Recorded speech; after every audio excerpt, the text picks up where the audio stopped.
Hi, it's Senator Chuck Schumer. Merry Christmas to you and your family.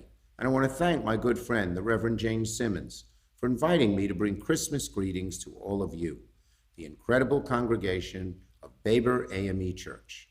As we all know, Reverend Simmons is a blessing to Baber AME, a blessing to our community, our city, our state, and our nation. May God give him strength to continue in his ministry. Now, my brothers and sisters, this is a season of thanksgiving and new beginnings. I come to you with good tidings. The people of the great state of Georgia have re-elected my good friend, the Reverend Raphael Warnock, for a full term in the U.S. Senate.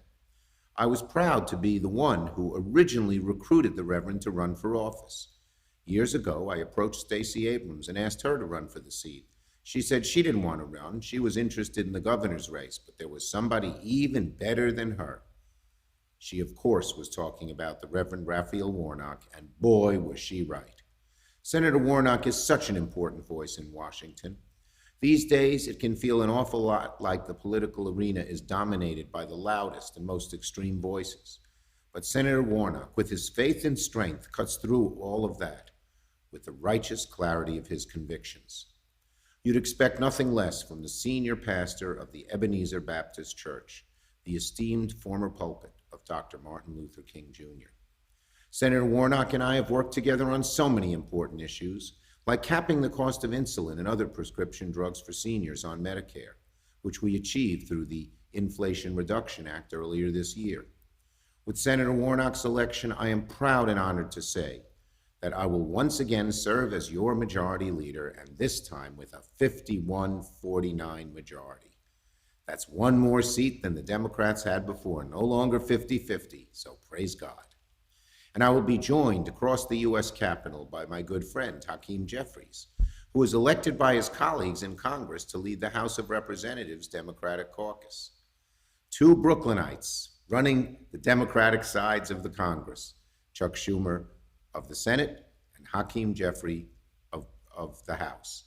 We grew up a few miles from each other in Brooklyn. Only in America. We both came from humble beginnings, and here both we are. So I am grateful this holiday season for these blessings, and today I look ahead to the future with hope in my heart.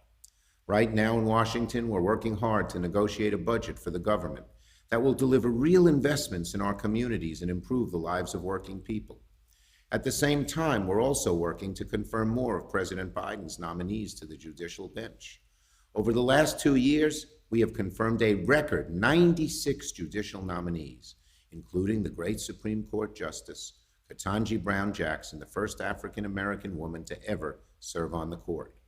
And of the 96 judges, federal judges we've confirmed, listen to this, 72 are women, 66 are people of color, 46 of women are women of color, and 24 are Black women.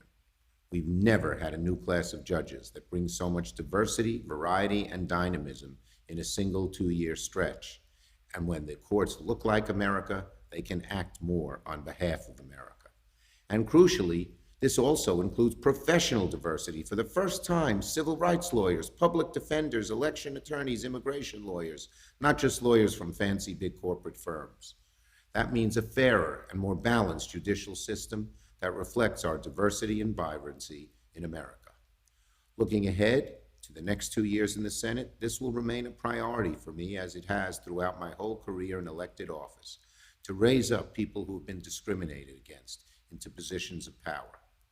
And we will build on all the progress we've made by continuing to cut costs for working families, creating good-paying jobs for the middle class and those striving to reach the middle class, investing in public housing, reducing gun violence, and of course, supporting our churches, the cornerstone of our communities. Now, more than ever, we need to look to our churches to instill within us and within our children the values of faith and charity towards one another. When the former president never seems to lift up his voice against bigotry and sometimes even condones and encourages it, we need these values of faith and charity more than ever before. So our churches are more important than ever.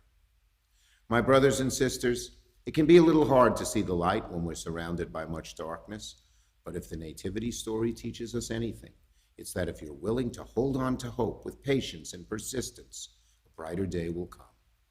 We can find the grace of God even in the lowliest of places, if only we are willing to open our hearts.